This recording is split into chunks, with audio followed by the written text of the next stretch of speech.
porque a loucura de Deus é mais sábia do que a dos homens, e a fraqueza de Deus é mais forte do que os homens.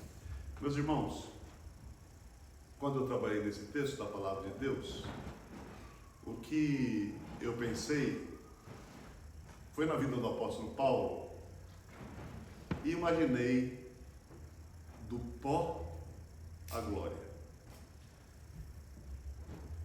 Para a introdução, eu lembrei também de uma palavra do imperador romano, quando ele fala: eu encontrei uma Roma de pó e pedra, e eu deixo uma Roma de granito e de glória. E quando o imperador romano falou essas palavras, eu imaginei logo o apóstolo Paulo também na mesma situação. E a situação do apóstolo Paulo não é muito diferente, porque se os irmãos depois em casa lerem com cuidado o capítulo 8 de Atos, Estevão pregava a palavra de Deus com uma determinação, com um querer, com uma vontade. O Espírito Santo de Deus tomava a vida de Estevão, e o texto sagrado diz que ninguém podia sobrepor-lhe a sabedoria, porque ele falava pelo Espírito Santo de Deus. Quando nós somos moldados segundo o Espírito Santo de Deus, não há palavras que venham deturpar aquilo que você está falando, porque o que você está falando é direto do próprio Deus. E o apóstolo Paulo então ouvia as palavras da pregação. Estevão pregava a palavra, e na minha visão, Estevão foi o primeiro de todos, em todos os tempos, a entenderem que a salvação não era só para judeus, mas a salvação era para todos. E o apóstolo Paulo, antes, na ocasião ele é o Saulo, ele está ali preso, especificamente na ideia de que somente judeu tem o domínio e o poder de segurar aquilo que Deus orienta. E aí ele ouve aquele sermão de Estevão, e aí mostra também que aqueles que o iam apedrejar rilhavam os dentes. E a palavra rilhar os dentes, meus irmãos, é que nem cascavel. A cascavel, quando faz aquele barulho do chocalho, eles ali, na hora de atacar as pedras em Estevão, eles rilhavam os seus dentes. Uma ocasião eu vi um rapaz rilhar os dentes, e eu fiquei assustado, porque a impressão é que os dentes se quebrariam, da ira que ele estava naquele momento. E eles rilhavam os seus dentes contra Estevão, e arremessaram contra Estevão pedras, e Estevão morreu. E trouxeram as roupas de Estevão e colocaram aos pés de Saulo de Tarso. Dali, Saulo sai para conseguir as cartas que ele queria, para prender ou matar, ou fazer o que fosse possível, para destruir. Ele queria aniquilar, ele queria zerar, ele não queria mais cristãos sobre a face da terra. E ele vai ali de Jerusalém, montado a cavalo com sua guarda, até chegar em Damasco. Quando chega em Damasco, talvez ali no torno de meio-dia, alguns dizem que ali tem aqueles relâmpagos, sem que esteja nuvem, nada, e tem aqueles relâmpagos. E naquele momento então, quando ele vem do trajeto, no trajeto ele vem pensando no sermão de Estevão. O sermão vai dando uma congestão espiritual na vida de Saulo. E quando ele chega num determinado momento, o sermão é tão violento no estômago dele, em que Jesus aparece e fala: Saulo, Saulo, por que você me persegue? O que me chama a atenção, meus irmãos, é que Jesus não chega assim: ô Paulo, espera um pouquinho, sabe quem sou eu? Eu sou Jesus, muito prazer, eu quero que você seja salvo. Jesus não fala assim, não é a maneira que ele se introduz, mas ele fala: Saulo, Saulo, por que me persegue? Ele fala: quem és tu, Senhor? Ele fala: eu sou Paulo, eu sou Jesus a quem tu persegues. E fala para ele: você vai até a rua direita, e lá você vai encontrar um servo meu chamado Ananias. Aí, irmãos, na sequência do texto, Jesus só prepara Ananias: olha, você vai receber Saulo de Tarso. Ananias fala: mas Senhor, esse homem terrível, esse homem persegue, mata, prende os cristãos, e eu vou receber esse homem, como se Jesus não soubesse. E Jesus fala assim, ele é um vaso escolhido, separado, e ele vai ver o quanto importa sofrer pelo meu nome. E ele vai ver o quanto importa sofrer pelo meu nome. Então, a primeira fase da nossa palavra dessa manhã vai nessa direção, mostrando que ele deu com o rosto em terra no pó. Tudo que ele havia aprendido de Gamaliel, aquele homem, tudo que ele tinha de estrutura judaica na sua mente, ali na hora do pó vira como absolutamente nada. Ali toda a vida dele ali passou-se como um filme na sua cabeça. Então eu sempre gosto de lembrar, meus irmãos, que nós temos 3 tipos de conversões distintas, né? Nós temos, por exemplo, Agostinho, que foi uma conversão de cunho extremamente moral, porque ele era um promíscuo. Então a conversão de Agostinho foi moral. A conversão de Lutero foi uma conversão de cunho extremamente espiritual, em que ele conhecia Deus e precisa depender de Deus de forma diferente, é espiritual. Mas a de Paulo é de uma profunda mudança na cosmovisão teológica do apóstolo. E ele, como apóstolo chamado por Cristo, e ele fala, eu sou como um aborto nascido como fora de tempo. Ele é um pastor, se torna um pastor de primeira. Ele se torna um homem de Deus, um apóstolo, na minha visão, um dos maiores teólogos, em que ele não só trabalha ali na fase do Oriente, mas ele vem trabalhando também no Ocidente, nos atinge, as palavras de Paulo nos atingem. Então ele é um teólogo, na minha visão, aquele teólogo da palavra. Então, só para os irmãos terem uma ideia, nós teologizamos todos os momentos da nossa vida. Nós todos somos pequenos teólogos. Quando nós falamos que Jesus é Senhor, é uma doutrina. E não tem nada mais que divide um grupo do que doutrina. A doutrina verdadeira, ela chega como um remédio no meio do povo e da congregação e joga luzes para o entendimento. E ali então, naquele conceito, se a pessoa não tiver uma visão e conhecimento bíblico, ela se assusta. E o apóstolo Paulo, ele vai nessas igrejas em que ele começa o trabalho dele, pregando e doutrinando sobre justificação pela fé. O homem não é justificado pelas obras da lei, cumprindo as leis dos 10 mandamentos, mas agora ele é justificado através da fé na pessoa de Cristo Jesus. A justiça está em Cristo e não nele. E ele então começa a pregar nas igrejas. Por exemplo, na igreja de Tessalônica foi uma igreja diferente. A igreja entendeu que Cristo voltaria, resolveram vender as propriedades todas. Já que vem, vamos vender tudo. E venderam todas as propriedades e falaram, agora nós vamos esperar Jesus chegar. E Paulo entra ali na Tessalônica com uma visão e uma determinação forte, dizendo para eles que Cristo viria, mas era para eles continuarem evangelizando, trabalhando, tendo as suas propriedades, tendo as suas casas, porque o Senhor viria. E ele então gasta tempo na igreja de Tessalônica, né? Eu tive na região de Tessalônica, meus irmãos, e eles tinham Afrodite, de afrodisíaco, e tinha também Dionísio do vinho. 2 potestades, 2 forças divinas, entre aspas, em que aquele povo vivia, e Paulo vai contra aquela vida deles, escreve o texto aos Tessalonicenses, pedindo que eles tinham que mudar. E eles ouviram a palavra apostólica. Nós temos também Paulo, por exemplo, quando ele trabalha com a carta aos Gálatas. A carta aos Gálatas, meus irmãos, eu percebo que é uma epístola totalmente sentimental, de amor enorme. E vocês deixaram, usando a palavra do Velho Testamento, um poço saudável que era Cristo, e vocês querem voltar a um poço roto, a um poço que não produz água. E ele fala no texto aos Gálatas, dizendo assim, foi em liberdade que Cristo nos libertou, e vocês querem voltar, usando a palavra de Pedro agora, como o cachorro volta para o vômito. E eu percebo ali toda essa expectativa positiva do apóstolo Paulo, num sentimento totalmente emotivo com o apóstolo Paulo.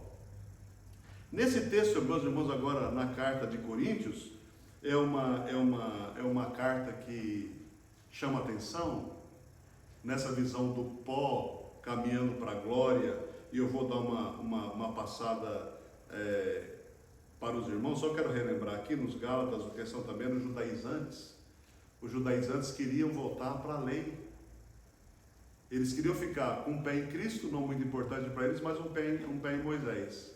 E ele então vai trabalhar com esses judaizantes, né, que negam a doutrina da justificação pela fé. E aí, conforme eu falei para vocês, nós vemos que Gálatas tem toda essa extensão da beleza da palavra de Deus, mas nós vemos também agora Romanos. Quando ele escreve aos Romanos, Romanos é a constituição da igreja. Se vocês querem uma ideia de constituição, nós temos na igreja da carta que Paulo escreve aos Romanos. E aí, meus irmãos, o que nós podemos perceber agora, Paulo vai escrever essa primeira e a segunda carta aos Coríntios, né? E aí, o que nós vamos ver na carta aos Coríntios é que ela tem um pano de fundo da onde eles eram, a localidade que eles eram. Eles eram de uma cidade de porto, de prostitutas cultuais. Mais de 1000 prostitutas cultuais desciam servindo os homens, era uma coisa horrível. A palavra corintianizar é uma palavra horrível de promiscuidade que existia nessa cidade. Para vocês terem uma ideia, eles abriram o Istmico, que vai separando o Peloponésio, e faz de Peloponésio uma ilha, para que eles atingissem, a embarcação atingissem a Coríntios o mais rápido possível, num corte de mais ou menos uns 10 quilômetros, nesse Istmico de Coríntios, que chama Istmico de Coríntios. E aí a embarcação não precisava dar 400 quilômetros de volta, mas 8 quilômetros cortavam e fizeram Peloponésio uma ilha.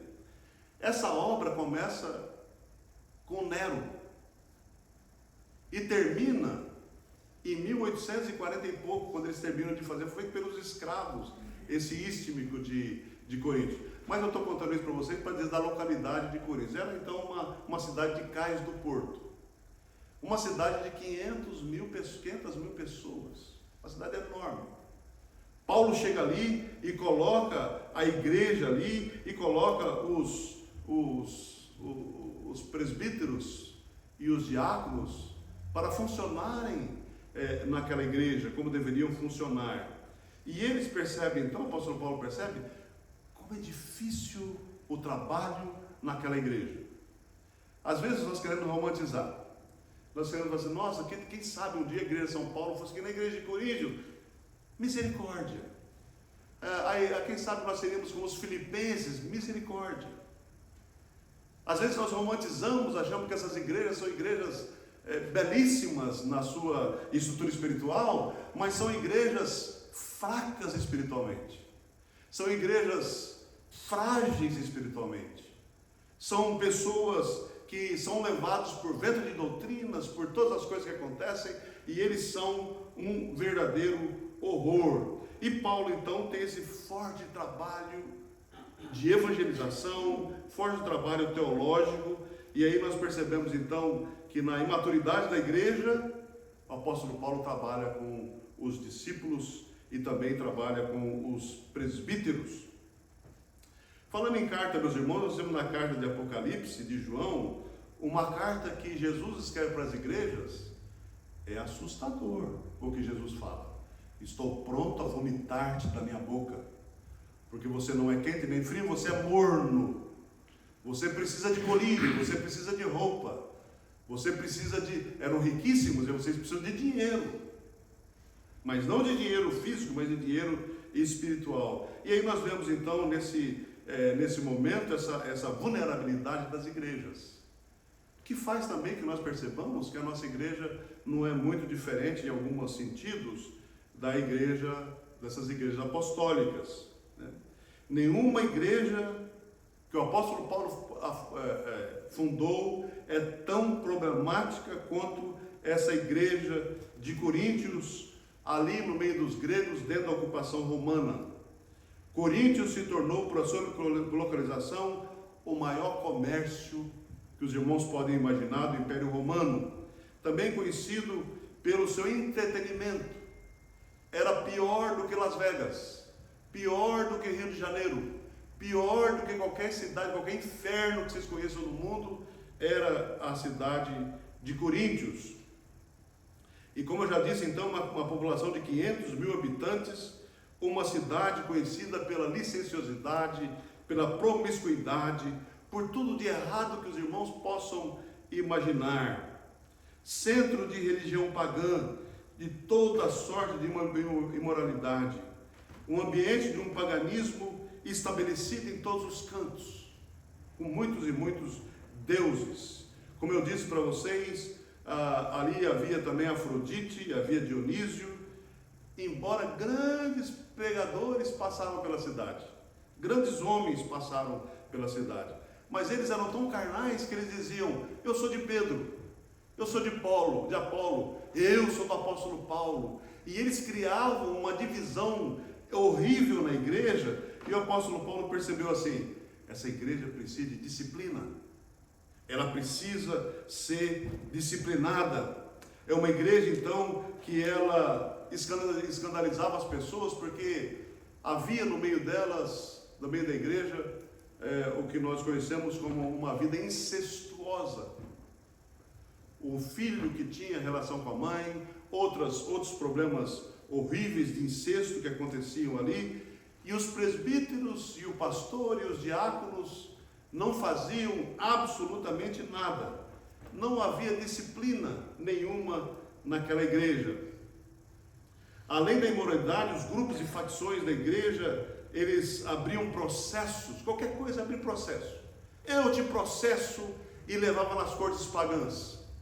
Eu te processo e fazia. Era uma atitude horrível.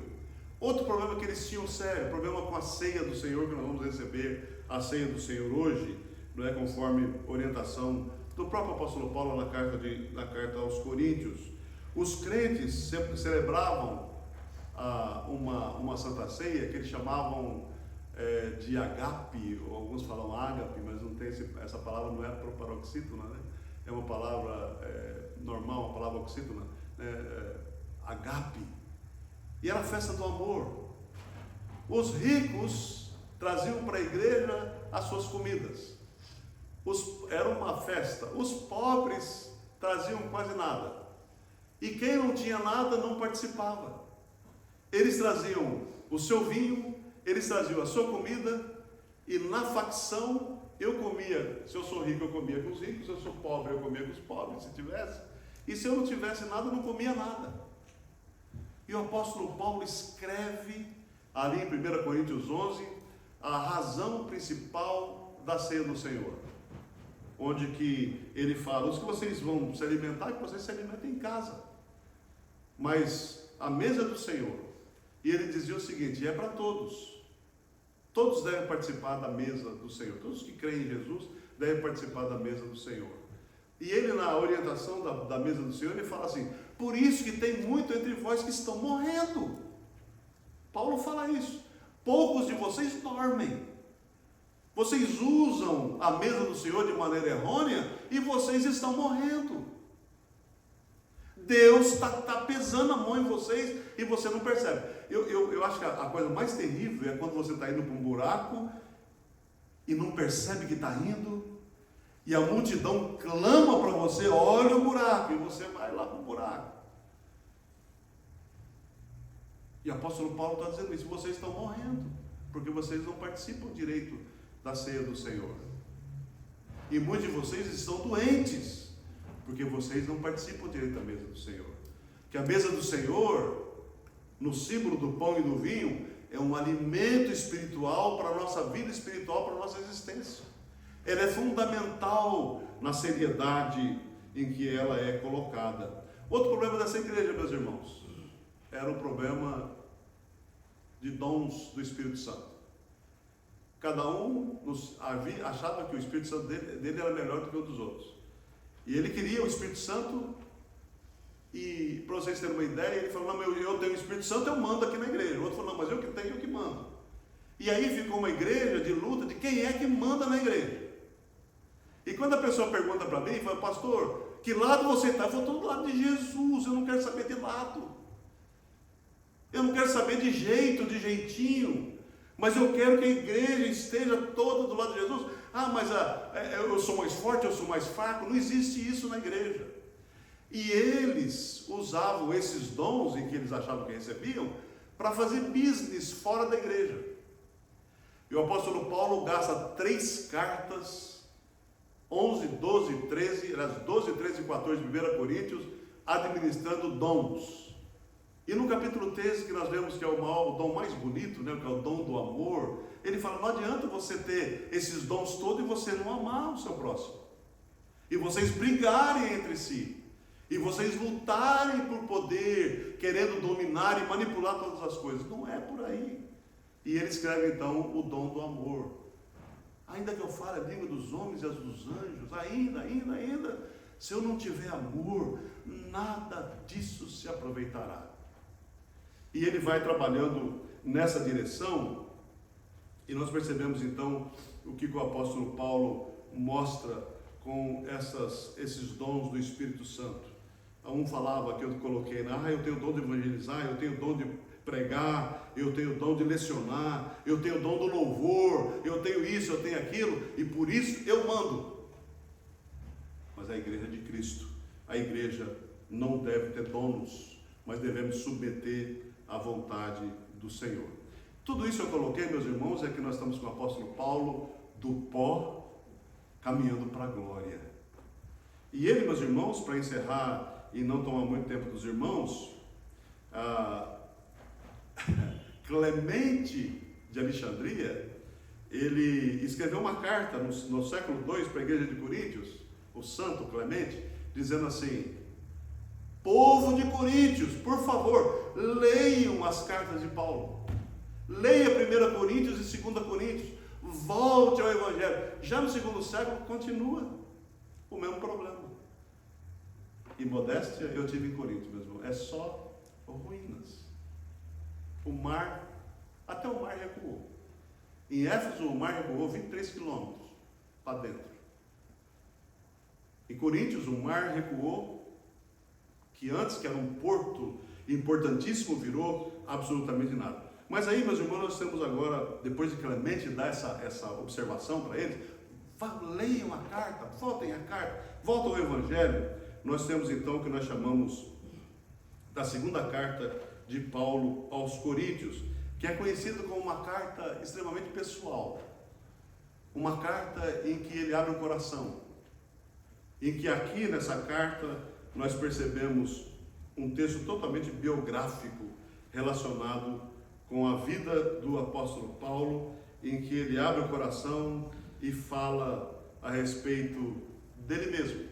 Então essa carta do apóstolo Paulo, eu estou agora no capítulo 11 de 2 Coríntios, que ele fala: quisera eu me suportasse um pouco mais na minha loucura, suportai-me. Se eu estou louco por causa de Cristo, me dê esse suporte. Vamos retornar. É isso que ele está dizendo, né? Porque zelo por vós com o zelo de Deus, visto que vos tenho preparado para vos apresentar como uma virgem pura a um só esposo, que é Cristo.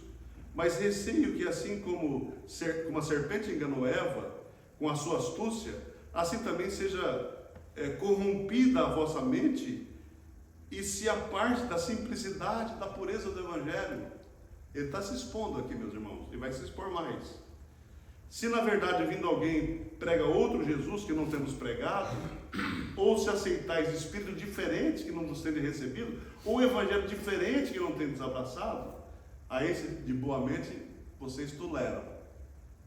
Toleram o errado, falando para a igreja, porque supõem nada ter sido inferior a esses apóstolos que tinham lá, muitos apóstolos, que era o título que eles queriam, que nem hoje, né? Muitos apóstolos, mas nenhum apóstolo verdadeiro. ele fala assim: embora eu seja falto no falar, possivelmente ele tinha alguma dificuldade na palavra, na comunicação, não sou de conhecimento, mas em tudo e por meio e por todos os modos vos tenho feito conhecer isso.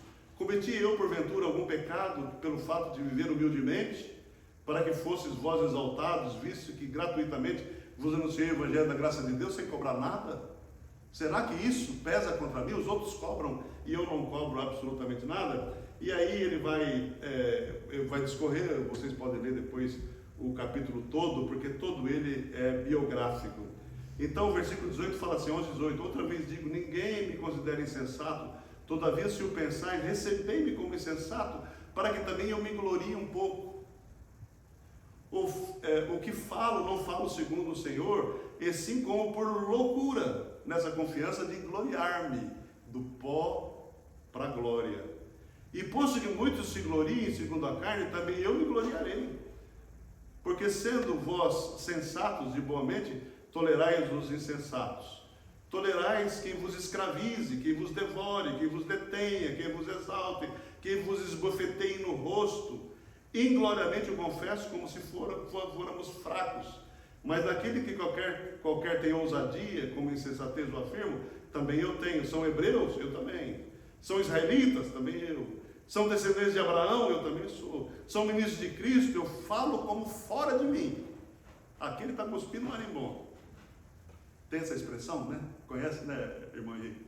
Essa expressão, cuspir marimbondo. Falo como fora de mim, e ainda mais em trabalhos e muito mais em prisões. Vocês querem brincar comigo? Muito mais em açoites, sem medidas, em perigos de morte, muitas vezes. 5 vezes recebi dos judeus uma quarentena de açoites venenosos. Fui por 3 vezes fustigado com varas, uma vez apedrejado, em naufrágio 3 vezes, uma noite e um dia passei na voragem do mar, em jornadas muitas vezes, em perigos de rios, em perigo de salteadores, em perigo entre os patrícios, em perigo entre os gentios, em perigos na cidade, perigos no deserto, no mar, né? Entre falsos irmãos, trabalhos, fadigas, vigílias, fome, jejuns, muitas vezes frio, nudez, além das coisas exteriores, ao que pesa sobre mim diariamente, a preocupação com todas as igrejas.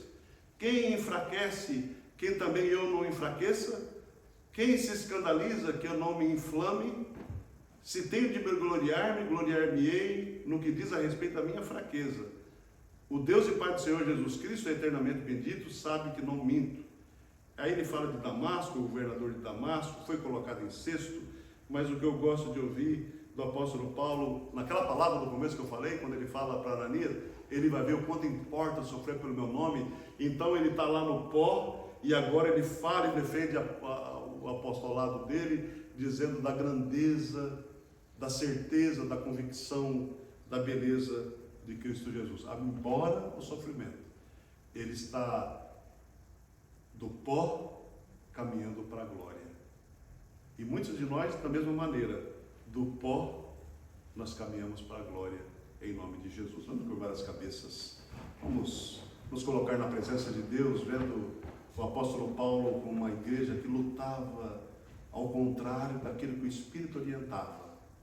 Uma igreja de facções, uma igreja de lutas, uma igreja que queriam ter donos, e que igreja que queriam ter mais o Espírito Santo, que queriam dominar a ceia do Senhor, que queria fazer coisas horríveis. Mas o apóstolo orienta: por isso que há entre vós muitos doentes, muitos que não dormem, muitos que morrem. E eu quero pedir em nome de Jesus, Senhor Deus, que nós não sejamos dessa forma, igrejas com esse quilate de dor, de sofrimento e de doença, mas que o Senhor abençoe o ministério realizado na Igreja de São Paulo, de maneira, Senhor Deus, que no meio desse rebanho sarado, curado por Ti, aqui venha a ser um ninho de recebimento e de aceitação de muitos que encontrarão a Cristo. Abençoa, Senhor Deus, o trabalho dessa igreja, os presbíteros, os diáconos, os irmãos que têm trabalhado nessa igreja. Muito obrigado pelo Teu trabalho constante conosco. Nós oramos agradecidos em nome de Jesus. Amém. A palavra do Senhor então vai dizer também que na noite que Jesus falando, corrigindo a igreja de Coríntios, que na noite que foi traído, Jesus tomou o pão, partiu e disse: esse é meu corpo que é dado por vós. Por semelhante modo, também após haver ceado, tomou o cálice, dizendo: o cálice é a nova aliança do meu sangue. Fazei isso todas as vezes em memória de mim, em lembrança de mim.